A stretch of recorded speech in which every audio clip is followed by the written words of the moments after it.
பாருங்க, ரூஃப் வந்து சரியில்லாமல் போட்டதுனால இது வந்து ஒரு 40 இயர்ஸ் ஆன பில்டிங்கு. இது வந்து நம்ம ரெனோவேட் ஒர்க்கு போயிட்டுருக்கு.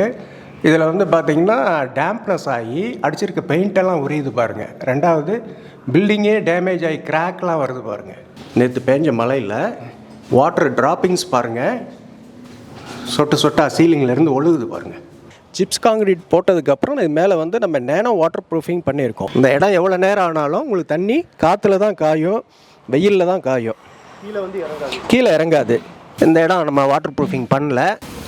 தண்ணி எப்படி உள்ளார இன்செர்ட் ஆகுது, தண்ணி எப்படி உரியுது பாருங்கள். வீட்டுக்குள்ளார பண்ணுற செலவு வந்து நம்ம அலங்காரத்துக்காக பண்ணுற செலவை விட ரூஃபுக்கு வந்து நம்ம ரொம்ப கவனம் கொடுத்து நம்ம பண்ணணும். அப்படி பண்ணோம்னா இந்த மாதிரி பிரச்சனைகள்லாம் வராது. பில்டிங்கோட லைஃப் வந்து உங்களுக்கு நல்லாயிருக்கும். Hi everyone, south Indian food viewers எல்லாருக்கும் வணக்கம். இன்றைக்கி நம்ம ஒரு டிஃப்ரெண்ட்டான கண்டென்ட் பார்க்கலாம்னு சொல்லிட்டு வந்திருக்கோம். என்னென்னு பார்த்தீங்கன்னா ரூஃப் ப்ளஸ் டைல்ஸ்னு சொல்லிட்டு பண்ணிட்டு இருக்காங்க. சேலம் மட்டும் இல்லை, தமிழ்நாடு ஃபுல்லாகவே பண்ணிட்டு இருக்காங்க. சேலமில் இப்போ ஒரு ஏரியாவில் பண்ணிட்டு இருக்காங்க. தட்டு ஓடுன்னு சொல்லிட்டு சொல்லுவாங்க, பழைய முறை கான்கிரீட்டு அப்படின்னு சொல்லிட்டு சொல்லுவாங்க. அதை பேர்த்துட்டு இவங்க வந்து ரூஃப் ப்ளஸ் டைல்ஸ்னு சொல்லிட்டு ஒட்டுறாங்க. இதனால் என்னென்ன யூஸ் அட்வான்டேஜ் என்னன்னு சொல்லிட்டு பார்க்கலாம். ஸோ ஆனால் வணக்கம். வணக்கம் சார். உங்கள் பேர் சொல்லுங்கள். சீனிவாசன் சார். உங்கள் கம்பெனியோட பேர் சொல்லுங்கள். Roof plus sir. உங்கள் கம்பெனியில் வந்து இந்த மாதிரி டைல்ஸ் வந்து மொட்டை மாடிக்கு மட்டும் ஆஃபர் பண்ணி கொடுக்குறாங்க நல்லபடியாக.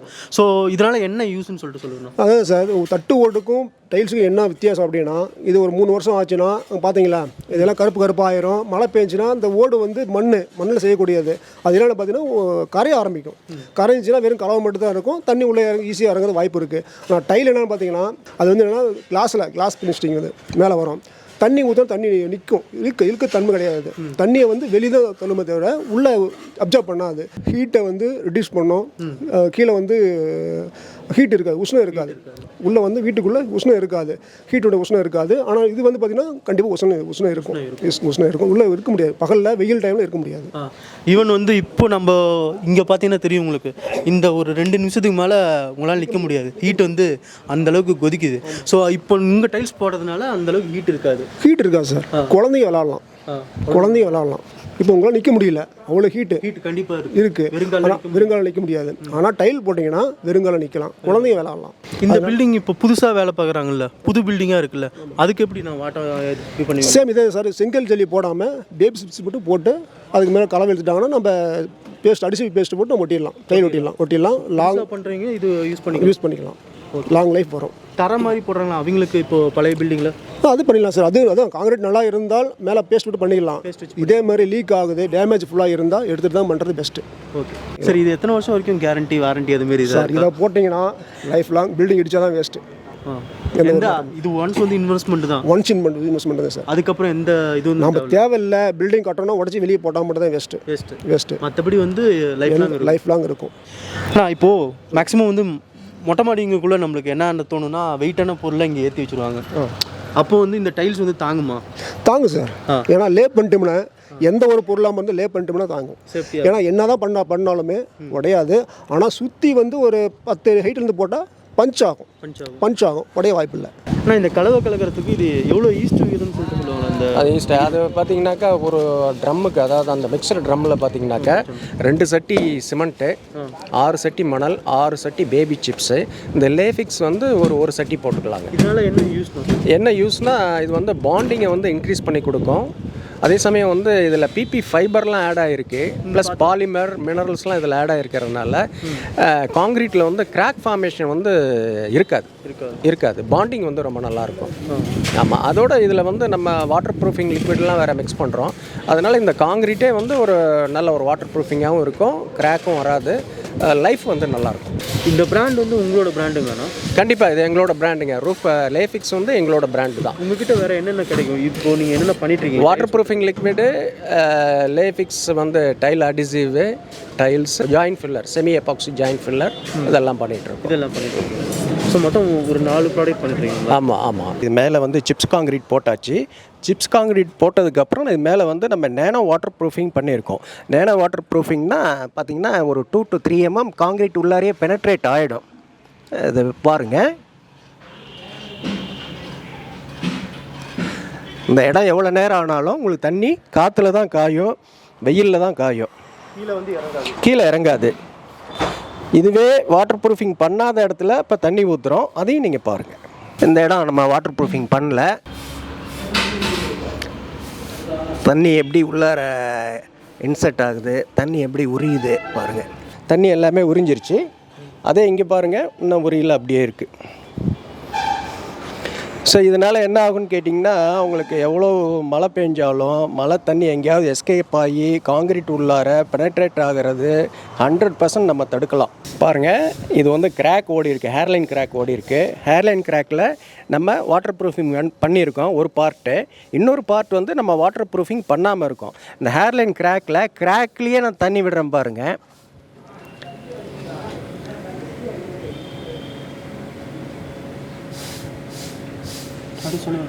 பாருங்கள், கிராக்லேயே பாருங்கள் தண்ணி நிற்கிது. இதுவே வாட்டர் ப்ரூஃபிங் பண்ணாத இடத்துல நம்ம பாருங்கள், கிராக்கில் இன்செர்ட் ஆகுது பாருங்கள், தண்ணி வந்து உள்ளுக்குள்ளார இறங்குது பாருங்கள். ஸோ நேனோ வாட்டர் ப்ரூஃபிங்கிறது ப்ரூவன் டெக்னாலஜிங்கிறது இதுதான் உங்களுக்கு. பாருங்கள், கிராக்கு வந்து இங்கே உண்மையிலுமே இது வந்து ஹேர்லைன் கிராக்கை விட பெரிய கிராக்கு. இதில் பாருங்கள், இதுலேயும் உங்களுக்கு தண்ணி நிற்கிது பாருங்கள், மேலே நிற்கிது பாருங்கள். இதே பண்ணாத இடத்துல பாருங்கள் பாருங்கள், இதெல்லாம் இறங்கிருச்சு பாருங்கள், தண்ணி இதில் இறங்கிருச்சு பாருங்கள், இதில் எல்லாம் தண்ணி இறங்கிருச்சு.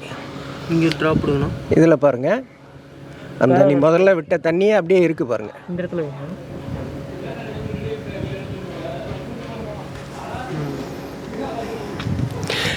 ஸோ உங்களுக்கு நேனோ டெக்னாலஜிங்கிறது இதுதான். அதாவது கிராக்கில் கூட உங்களுக்கு வந்து தண்ணி இறங்காது, போரஸ் எல்லாம் அரெஸ்ட் பண்ணும். அது 2 to 3 mm வரைக்கும் உங்களுக்கு பெனட்ரேட் ஆகிடும். பெனட்ரேட் ஆகிறதுனால தான் உங்களுக்கு தண்ணி அந்த அளவுக்கு நிற்கிது, தண்ணி உள்ளார இன்செர்ட் ஆகாமல் இருக்குது. ஸோ பெனட்ரேட் ஆகாமல் மேலே வந்து ஒரு ஃபில்ம் கோட்டிங்னா அது வந்து ரொம்ப நாளைக்கு நிற்காது. ஸோ இது வந்து நல்ல ஒரு டெக்னாலஜி. இந்த நேனோ வாட்டர் ப்ரூஃபிங்கிறது ரொம்ப நல்லாயிருக்கும். வந்து டைல் ஃபிக்ஸ் பண்ணுற லே ஃபிக்ஸுங்கிற டைல் பேஸ்ட்டுங்க, டைல் அடிசிவ். இது வந்து உங்களுக்கு சிமெண்ட் மணல் தேவையில்லை, டைரெக்டாக நம்ம வந்து இதில் வந்து சிப்ஸ் காங்கிரீட் போட்டுட்டோம். இதில் வந்து 3 to 4 mm or 5 mm வரைக்கும் பெட் மாட்டர் கொடுக்கலாம். பெட் மாட்டர் கொடுத்து ஓட்டும்போது இதில் சேர்ந்துருக்கக்கூடிய அபரிதமான மினரல்ஸ் வந்து இதில் நிறைய நம்ம ஆட் பண்ணியிருக்கோம். ஸ்பெஷலி ரூஃப் டைலுக்காகவே தயார் பண்ணக்கூடியது லே ஃபிக்ஸு. இதில் பார்த்திங்கன்னா பயோபாண்ட் முறையில் நாங்கள் வந்து மேனுஃபேக்சரிங் பண்ணுறோம். இதில் பாலிமர், ஃபைபர், இன்னொன்று நிறைய மினரல்ஸ் வந்து இதில் ஆட் ஆகிருக்கு. ஸோ அதனால் என்ன உங்களுக்கு நண்பன் கேட்டிங்கன்னா, பாண்டிங் வந்து நல்லாயிருக்கும். டைல் எப்போதுமே எடுத்துக்கிட்டு வராது, டைலில் சவுண்டும் வராது, டொக்கு டொக்குன்னு சவுண்டு, ஹாலோ உள்ளார இருக்காது. ஏன்னா எங்களோட லேயிங் மெத்தடே கொஞ்சம் டிஃப்ரெண்ட்டாக இருக்கும். ஸோ அந்த மாதிரி பண்ணும்போது உங்களுக்கு ஹாலோவே வராது, டைலும் தூக்காது, பாண்டிங் நல்லாயிருக்கும். இப்போ தண்ணி ஆட் பண்ணி கலக்கிறாங்க, அது பாருங்கள். இது நார்மல் டைல்ஸ்க்கு மட்டும், இங்கே இதுக்கு மட்டும் யூஸ் பண்ணுறதா இல்லை? இது எல்லா டைல்ஸுக்கும் யூஸ் பண்ணலாம். இன்டோர், அவுட்டோர், கிரானைட், மார்பிள் எல்லாத்துக்குமே யூஸ் பண்ணலாம். இது உங்களோட ஓன் மேனுஃபேக்சரிங்? ஆமாம், இது ஓன் மேனுஃபேக்சரிங். இது வந்து நீங்கள் வேறு டைல்ஸ்காரங்க கேட்குறாங்க, அதாவது எங்களுக்கு தேவைப்படுது அப்படி எல்லாத்துக்கும் கொடுக்கலாம். உங்கள் பிராண்டுங்க? எங்கள் பிராண்டு நாங்கள் இது ஸ்பெஷலாக பண்ணுறதுனால வெளியில் வைடாக நாங்கள் மார்க்கெட் பண்ணலை. ஸோ எங்களுடைய ஓன் பிராண்டுக்கு, ஓன் யூசேஜுக்கு மட்டும்தான் இது வந்து நாங்கள் ரெடி பண்ணுறோம். வெளியிலையும் கேட்குறாங்களா? வெளியிலே நிறைய பேர் கேட்குறாங்க, நிறைய இன்ஜினியர்ஸுக்கு நாங்கள் சப்ளை பண்ணுறோம். இது பாருங்கள், பாக்ஸை வந்து நம்ம பிரித்து ஒரு 10 நிமிஷம் தண்ணியில் ஊற வைக்கணும். ஒரு 33% போரசிட்டி உள்ள பாடி, டைலோட பாடி, அதுதான் தெர்மல் இன்சுலேஷனுக்கு உங்களுக்கு 100% வந்து உங்களுக்கு கரெக்டாக இருக்கும். பாருங்கள், இது வந்து அடிசிவ் வந்து போட்டாச்சு. அடிசிவ் போட்டு இப்போ ட்ராவலில் இதுக்கு வந்து ஸ்பெஷலாக நம்ம ஒரு 2 அடிக்கு ட்ராவல் செஞ்சு வச்சுருக்கோம். இப்போ அந்த ட்ராவலில் இழுக்கிறார் பாருங்கள், இழுத்துட்டு இதுக்கு மேலே வந்து நம்ம டைல்ஸ் வந்து லே பண்ணணும். இது வந்து ஸ்பேஸருங்க, 3 mm ஸ்பேஸர், 3 mm கேப் வச்சு தான் டைல்ஸ் போடணும். ஜாயின் ஃப்ரீயாக போடக்கூடாது. டைல் ஜாயின் ஃப்ரீ தான், ஆனால் ஜாயின் ஃப்ரீயாக போடக்கூடாது. இதனால் என்ன யூஸ் பண்ணுவோம்? இதனால் வந்து எக்ஸ்பேன்ஷன் ஆகும். எதுவுமே சூடால் வந்து விரிவடையும் சுருங்கும். இந்த தன்மை ஒவ்வொரு பில்டிங்லேயும் இருக்கும். அதனால தான் நமக்கு அந்த கிராக் இதெல்லாம் வர்றது. சரிங்களா? அதனால் இது வந்து கேப் வச்சு போடும்போது டைல் லிஃப்டிங் ஆகிற ப்ராப்ளம் வராது. இப்போ அதோட பேஸ்ட் பாருங்கள், நம்ம கொடுத்துருக்கிற கணம் சைடில் பிதுங்கி வருது பாருங்கள். அந்த மாதிரி ஒவ்வொரு லேயிங் பண்ணும்போதும் சைடில் பிதுங்கி வரணும். வந்தால் தான் எல்லா இடத்துலையும் உங்களுக்கு பாண்டிங் வந்து கரெக்டாக இருக்கும். பாருங்கள், இந்த ஒர்க் எல்லாம் ஃபினிஷிங் ஆகிடுச்சு, டைல்ஸ் எல்லாம் நீட்டாக லேயிங் பண்ணியாச்சு.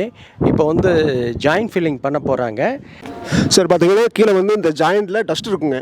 அது நம்ம பாஞ்சில் துடைச்சாலோ அல்லது துணியில் துடைச்சாலோ போகாது. இதெல்லாம் பார்த்தீங்கன்னா ஏர் வச்சு தான் அடிக்கணும். ஏர் வச்சு அடித்தா மட்டும் தான் உள்ள இருக்கிற பிசிறு எல்லாமே வெளியே வரும். அப்போ தான் உங்களுக்கு டப்த்தாக வந்து உங்களுக்கு இந்த யூ பாண்ட் பேஸ்ட் வந்து உள்ள ஃபுல்லாக டப்த் வரையும் போகும் சார். ஜாயிண்ட் ஃபில்லிங்க்கு நம்ம ஸ்பெஷல் ஜாயிண்ட் ஃபில்லிங் ரூஃப் ப்ளஸ்லேயே கொடுக்குறோம். இது வந்து எலாஸ்டோமெரிக் ஜாயிண்ட் ஃபில்லிங். மேலே வந்து எபாக்சி போடுவாங்க, பட் ஆனால் எபாக்சி ஆக்சுவலாக போடக்கூடாது ரூஃப் டாப்பில். எலாஸ்டோமெரிக் தான் பெஸ்ட்டு, அது எக்ஸ்பர்ட்ஸுக்கெல்லாம் தெரியும். இதில் வந்து 2 கிலோ ஃபைபர் ரிச்டு க்ரவுட் இருக்குது. அதோட 300 ml யூ பாண்டு போட்டு மிக்ஸ் பண்ண போகிறாங்க. வாட்டர் ரிப்பல்லண்ட் யூ பாண்டு ஊற்றிடுங்க. 2 கிலோ க்ரவுட் நீங்கள் போடுங்க. இந்த பவுடர் வந்து நம்ம ஜாயிண்ட் ஃபில்லிங்காக யூஸ் பண்ணுறது. நார்மலாக இருக்கக்கூடிய ஜாயிண்ட் ஃபில்லர் வந்து இதில் யூஸ் பண்ணக்கூடாது. பட் நம்ம ரூஃப் டாப்பில் யூஸ் பண்ணக்கூடிய ஜாயிண்ட் ஃபில்லர் வேறு. இதில் வந்து சம் எஃபெக்டிவான மினரல்ஸ்லாம் ஆட் ஆகிருக்கு. ப்ளஸ் ரிச் ஃபைபர் கண்டென்ட் இதில் இருக்குது. இதனால் வெடிப்பு வராது. அது இல்லாமல் நேனோ சீலர் வித் யூ பாண்ட் இதெல்லாம் நம்ம போடும்போது உங்களுக்கு வந்து பாண்டிங் வந்து ரொம்ப எக்ஸலண்ட்டாக இருக்கும். இது வந்து எலாஸ்டோமெரிக்காவும் இருக்கும். ஜாயிண்ட்லேருந்து ஒரு ட்ராப் தண்ணி கூட உங்களுக்கு லீக்கேஜ் இருக்காதுங்க. இதுக்கு டோட்டலாக வந்து போடக்கூடிய இது வந்து எவ்வளோ அளவு இருக்கும்? இது டோட்டலாக 2 கிலோ க்ரவுட் வந்து 3 mm டைல் ஸ்பேசர் வந்து நம்ம கொடுத்துருக்கோம். 3 mm டைல் ஸ்பேசருக்கு 2 கிலோ க்ரவுட் வந்து நமக்கு போதுமானதாக இருக்கும் 100 ஸ்கொயர் ஃபீட்டுக்கு. பாருங்கள், கன்சிஸ்டன்சி வந்துருச்சு. இந்த அளவுக்கு இருந்தால் போதுமானது. ஏன்னா ரூஃப் டாப்பில் ஜாயிண்ட் ஃபில்லிங் தாங்க நமக்கு ரொம்ப முக்கியம். வாட்டம் கரெக்டாக கொடுக்கணும். ஜாயிண்ட் ஃபில்லிங் கரெக்டாக பண்ணிட்டா 100% வந்து உங்களுக்கு வாட்டர் லீக்கேஜே வராதுங்க. வாட்டம் வந்து நம்ம கரெக்டாக கொடுக்கணும். 10 அடிக்கு 1 இன்ச்லேருந்து 1.5 இன்ச் வரைக்கும் நம்ம வாட்டம் கொடுக்கணும். பாருங்கள், ஜாயிண்ட் வச்சு நம்ம வந்து ப்ரெஸ் பண்ணும்போதே இந்த கன்சிஸ்டன்சி கரெக்டாக இருந்துச்சுன்னா இன் டெப்த் வரைக்கும் நல்லா இறங்கிக்கும் க்ரவுட்டு. ரொம்ப கெட்டியாகவும் வைக்கக்கூடாது, ரொம்ப தண்ணியாக இருந்தால் வெடிப்பு விழும். ஸோ இந்த கன்சிஸ்டன்சி ரொம்ப முக்கியம். பாருங்கள், இதோட ஸ்கட்டிங்லாம் பாருங்கள், நாங்கள் வந்து நோசிங் பண்ணி போட்டிருக்கோம். அதனால் அந்த மேலே விழுகிற தண்ணி நல்லா வலிஞ்சு வந்துடும். உங்களுக்கு வந்து தடை இருக்காது. தடை இருந்துச்சுன்னா அதில் தண்ணி இறங்கி பின்னாடி ஃப்யூச்சரில் ப்ராப்ளம் வரும். இப்போ இதில் வந்து தடை இருக்காது, தண்ணி ஈஸியாக வலிஞ்சு வந்துடும். இப்போ பாருங்கள், க்ரவுட்டிங் வச்சுட்டு வராங்க. 2 பேர் க்ரவுட்டிங் வைக்கிறாங்க, 2 பேர் துடைக்கிறாங்க. இம்மிடியேட்டாக உடனே துடைக்கணும், இல்லைன்னா செட் ஆகிடும். ஏன்னா நம்ம போடுறது வந்து ஒரு செமி எபாக்சி கண்டென்ட். இது செமி எபாக்சி மாதிரி இருக்கும். அதனால் கொஞ்சம் நேரம் காய விட்டிங்கனாலே திருப்பி சுரண்டி எடுக்கிற மாதிரி தான் வரும். அதனால் போட்ட உடனே அப்படியே நீட்டாக எல்லாம் துடைச்சிட்டு வந்துடணும். துடைச்சிட்டு வந்ததுக்கப்புறம் மாவு போட்டு ரப் பண்ணுவாங்க. அதுவும் உங்களுக்கு காமிக்கிறோம் நாங்கள்.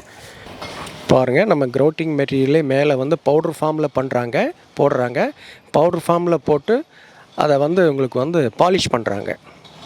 கொஞ்சம் பிசுறு எங்கேயாவது இருந்துச்சுன்னா அது எல்லாமே இப்போ இவங்க போடுற பாலிஷில் எல்லாமே வந்துடும். ஃபினிஷிங் வந்து உங்களுக்கு நல்லாயிருக்கும். அதே மாதிரி செட்டிங்கும் நல்லாயிருக்கும், ப்ராப்பராக இருக்கும். பாருங்கள், இந்த பில்டிங் வந்து சுருக்கி நம்ம வந்து உடச்சி ரிமூவ் பண்ணோம் இல்லைங்களா. அந்த சுருக்கி வந்து ஒரு சதுர அடிக்கு 25 கிலோ வெயிட் வந்துச்சுங்க. நாங்களே வெயிட் போட்டு பார்த்தோம் ஒரு சதுர அடிக்கு. அப்போ ஒரு 1500 ஸ்கொயர் ஃபீட் இந்த பில்டிங் கிட்டத்தட்ட 40 டன்னுக்கு மேலே வெயிட்டுங்க. ஸோ இவ்வளோ வெயிட்டு மேலே இப்போ அதெல்லாம் ரிமூவ் பண்ணிவிட்டு சிப்ஸ் காங்கிரீட் போட்டு வாட்டர் ப்ரூஃபிங் பண்ணி இது வந்து பக்காவாக நம்ம லே பண்ணியிருக்கோம். ஸோ இனிமேல் வெயிட் வந்து அதில் பார்த்திங்கன்னா பாதி வெயிட்டு கூட வராது. 40 டன் வெயிட்டில் இப்போ 20 டன் வெயிட்டு கூட வராதுங்க. ஸோ வெயிட்டையும் ரெடியூஸ் பண்ணியிருக்கோம். ஸோ பில்டிங் லைஃப் வந்து உங்களுக்கு ரொம்ப சேஃபாக இருக்கும். இந்த பில்டிங்கில் பார்த்தீங்கன்னா வாஸ்துவில் வந்து ஒரு குறைபாடு இருந்ததுங்க. இது வந்து வடகிழக்கு மூலையில் கட்டாகி இருந்தது. இந்த இடம் வரைக்கும் கட்டாகி இப்படி தான் இருந்தது. அதையும் நாங்கள் சரி பண்ணி பார்த்திங்கன்னா இது வரைக்கும் ஸ்ட்ரைட் பண்ணி விட்டு வடகிழக்கு மூலையை சரி பண்ணி விட்டு அந்த வடகிழக்கு மூலை கட்டாகி இருந்ததை வந்து நாங்கள் சரி பண்ணியிருக்கோம். சரி பண்ணதோடு இல்லாமல் இந்த இடத்துல வாய்க்கால் மாதிரி ஒன்று கொடுத்து இந்த இடத்துல தண்ணி போகிற அளவுக்கு நாங்கள் ரெடி பண்ணியிருக்கோம். அதேமாதிரி வாட்டமும் வந்து பார்த்திங்கன்னா பக்காவாக கொடுத்துருக்கோம். ஒரு ட்ராப் தண்ணி கூட மேலே நிற்காதுங்க. நம்ம இந்த ரூஃப் டைல் லேயிங் பண்ணுறதுக்கு 3 ஸ்லாப் வச்சுருக்கோங்க. Silver, gold, diamond. சில்வர் பார்த்திங்கன்னா ஆர்டினரி மேலே வந்து சிப்ஸ் காங்கிரீட் போட்டுட்டு மேலே வந்து அடிசிவோ இல்லை சிமெண்ட் மாட்டரோ போட்டு லே பண்ணுறது.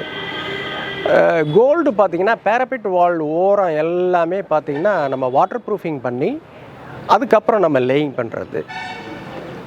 டைமண்டு அப்படிங்கிறது பார்த்தீங்கன்னா ஃபுல்லாக water proofing, nano water proofing நம்ம பண்ணிவிட்டு அதுக்கு மேலே மெம்பரேன் கோட் 2 கோட் பண்ணிவிட்டு பக்காவாக உங்களுக்கு வந்து நீட்டாக பண்ணி கொடுக்குறோம். இந்த மாதிரி ஒரு 3 ஸ்லாப் நாங்கள் வச்சுருக்கோம்.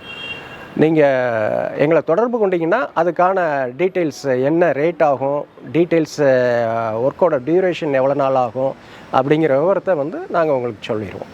இப்போ நீங்கள் எங்களுக்கு இது வந்து நம்ம பழைய பில்டிங் ரெனோவேட் பண்ணி நம்ம பண்ணியிருக்கோம். இந்த மாதிரி நீங்கள் புது பில்டிங் கட்டுறவங்களாக இருந்தாலும் முன்னாடியே எங்களை தொடர்பு கொண்டீங்கன்னா உங்களுக்கு வந்து பார்த்து தக்க ஆலோசனைகளை வழங்கி நீட்டாக மேலே cool roof tiles, roof plus cool roof tiles பதிக்கிறதுக்கான ஆலோசனை, அதுக்கான வழிமுறைகளை எல்லாம் வழங்க நாங்கள் காத்திருக்கிறோம். நீங்கள் எங்களை தொடர்பு கொள்ளுங்கள். வாட்ஸ்அப் நம்பர் உங்களுக்கு வரும். நீங்கள் அந்த நம்பரில் எங்களை தொடர்பு கொள்ளலாம்.